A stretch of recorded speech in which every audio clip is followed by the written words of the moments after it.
Hello, I'm George Gonzalez. I'm obsessed with making games, and today it's Multiplayer Monday. So let's talk about a multiplayer feature.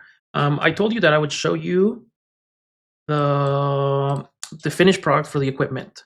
So today we're gonna just do part two of that and just kind of show you how semi-finished setup is. Okay, let me check. Okay, gonna load. Yeah, so first I'll show you what we have so far, and then we'll go into specifics, how it all works and whatnot. Um, and then I'll push this up. So if you want to test this out yourself, right now the problem is that we have the fusion rig. So what you see in blue is fusion. So I'm just testing some things, but this object should not be visible. I just need to add it to the stuff that I can't see. Okay, but you notice that's why we have two, because if I just had the fusion multiplayer rig, it would be lagging all the time. So see how much it lags. I can kind of visualize the lag. The black is my controller and the blue is the fusion rig that I gotta fix. Okay. So let me show you. We have these cosmetics, and I have to fix this because right now it's way blown out of the shader. So I gotta fix that. But you buy, and you have this cosmetic. And so what I do is I draw a square with my left hand, and I plop this up. And I have to fix it so it's not tilted. But what happens is the equipment station needs some work. But see how I can see what I own. And what happens is, see this scarf? So there's a default scarf, and then I'm gonna change it, and it changes to that. And so eventually this guy's gonna mimic me so that you could see yourself. But I also have a lip cam that can help with that. So see how you can see me? And right now it's not grabbable, so I gotta fix that. But for example, let's say I do change my scarf to this, you'll see in here that it changes. So on the multiplayer side, it records, and if I have, robes, we don't have any belts, we have another one. So if I touch it, it will select it. And in here you see that the belt's there. And I'll change this. It's supposed to be lit, but there's no lighting information. And so I'm gonna change it so that there's more lighting information and you can see the shadows and whatnot, and it's better overall. So yeah, so right now I'm fixing a bunch of things.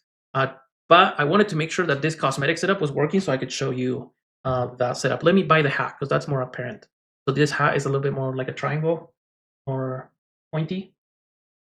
Okay, so if we go back here, and you can close it, and you can do it again by drawing a square, and we can bring the lip cam. So let's see, hoodie. So then I have it here, and it's changed right there. See, right here. And this is what other people will see is the network object. But this is a representation, so you can see yourself either in the camera or in here in the pedestal. So I just wanted to show you that it does work. We have the buttons, and eventually we'll have where you can move these, and you can go to the next and the previous. You will also have different colors you can change, and you'll have different patterns. So these patterns that are not here yet because they're broken, I'll fix that, but we'll be able to apply the pattern per cosmetic. Okay, so pretty cool stuff. Let me show you now how it works in the game.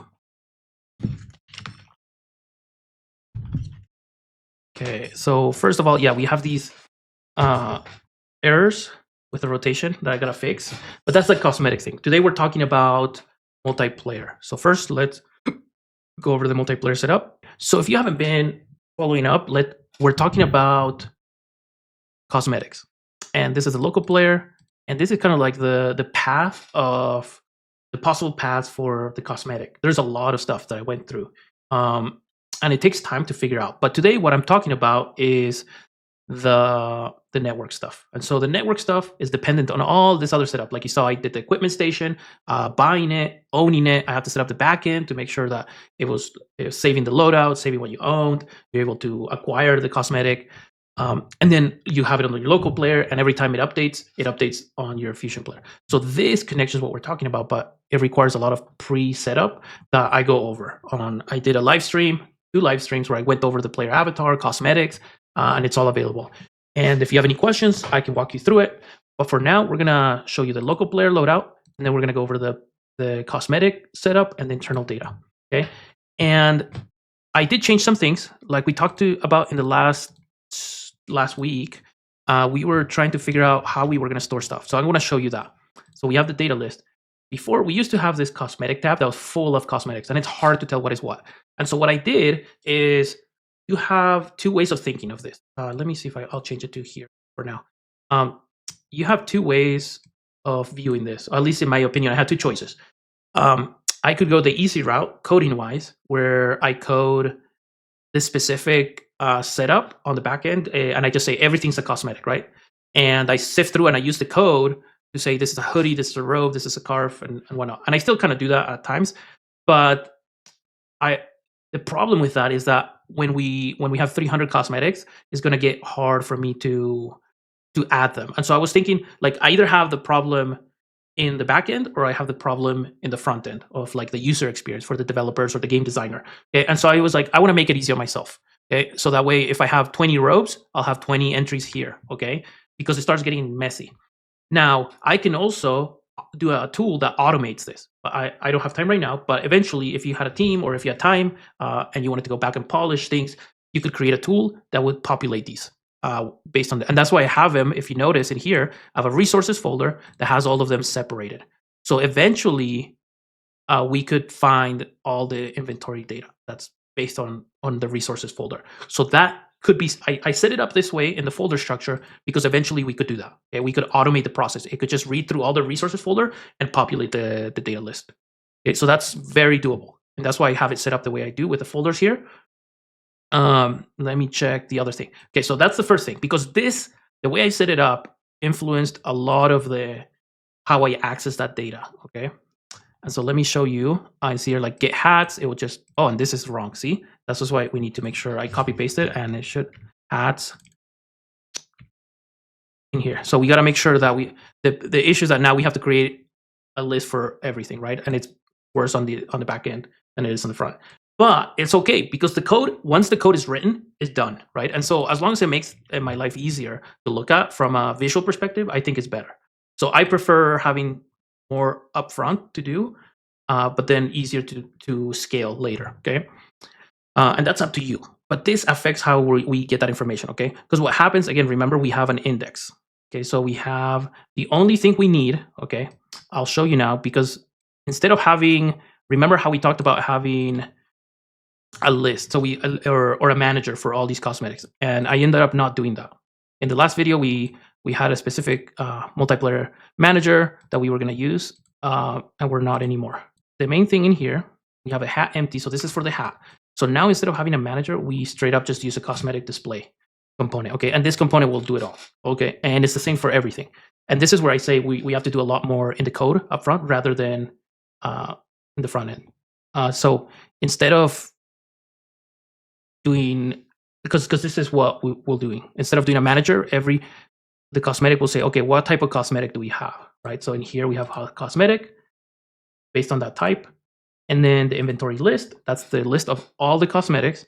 And this is what the player has on at the moment, okay? The player loadout, okay? It doesn't matter, like this component does not care what you own, okay?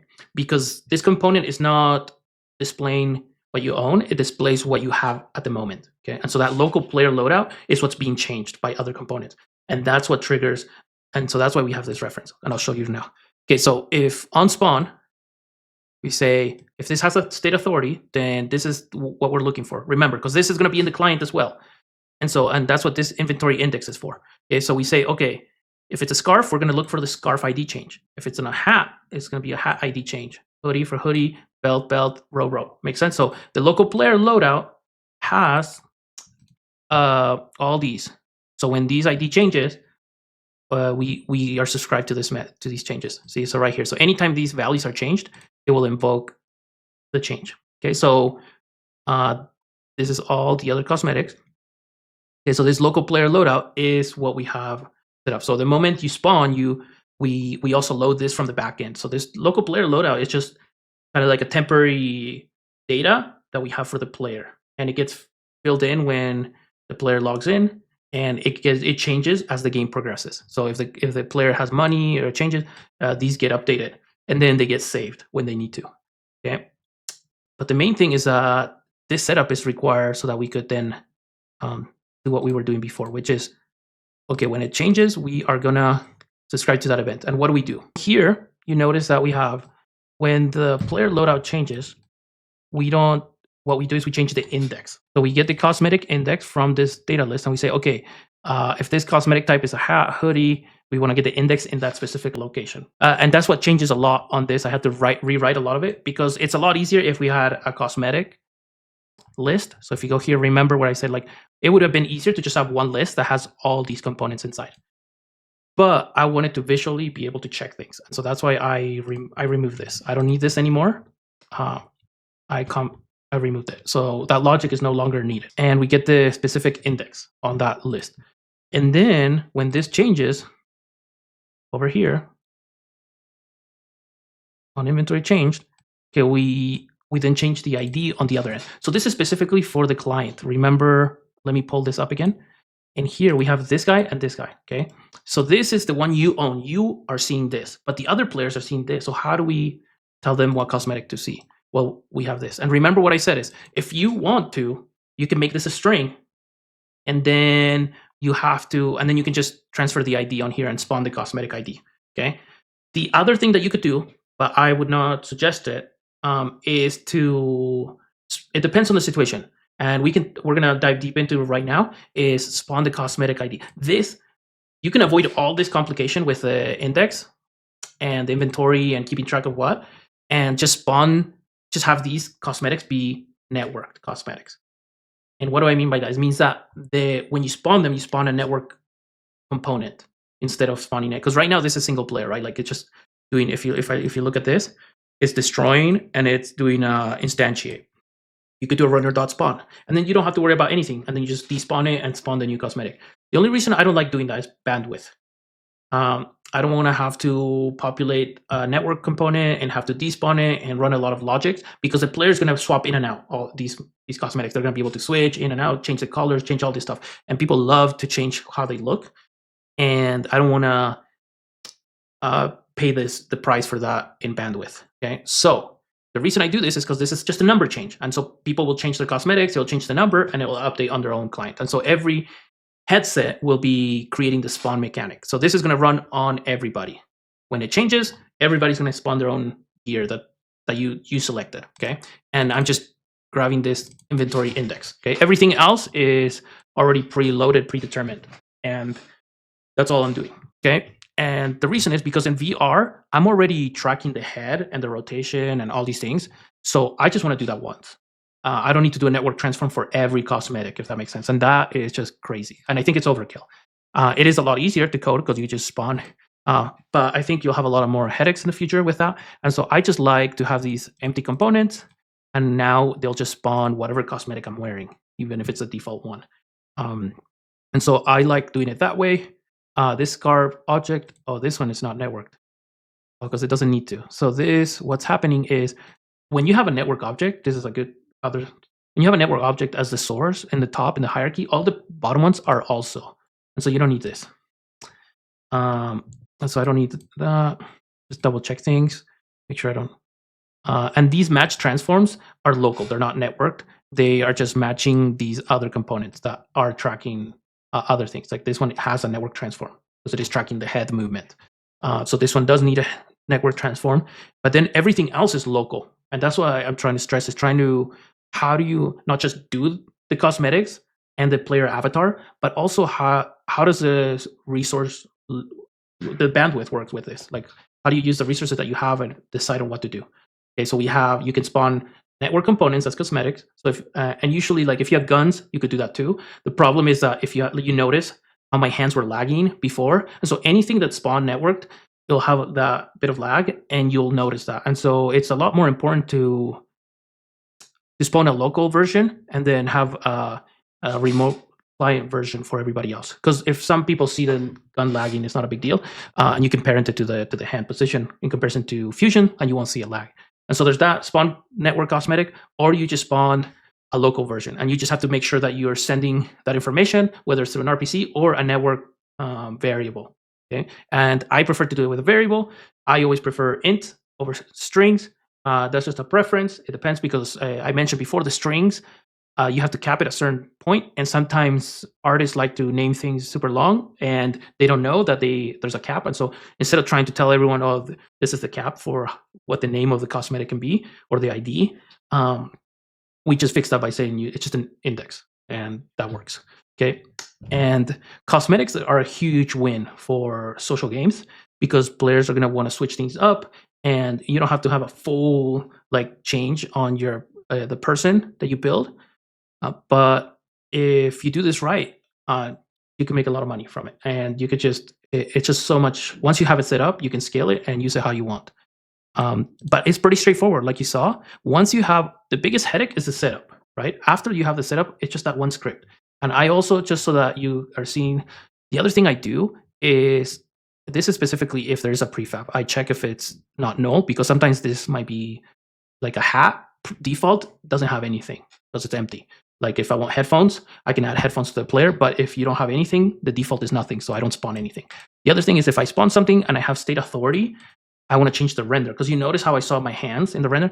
So what we could do with the hands is also add this layer 7 is the layer that I hide the local player for. So what happens is I change the render order so I don't see that cosmetic in my view because again, it lags. So if you notice the default, the 7 is hide for local user. So this is a layer that my main camera is not rendering. And I use this so that I can spawn things that my camera, like when I'm recording and stuff, you saw the live cam that I instantiated, that still renders this layer. But it doesn't bug my eye view. Especially in VR, you'll have like head, hat, cosmetics and stuff. And so you might be able to change it, but you don't want it to affect your vision as you're going through. And so that's one thing that I do with these cosmetics, okay? So it's a nice way to just, instead of doing it by hand, you just, hey, if you have state authority, change it to the local user because I don't want to have to see that. If I need to see it, I will add it to the local rig, okay? That is it. That's all the tips and tricks with avatars, cosmetics. If you have any questions, let me know. My pet peeve or my biggest thing is trying to help you build things based on experience, on publishing games and things that I've used. I don't know everything. I'm still learning. But the things that I've used for titles that have been published.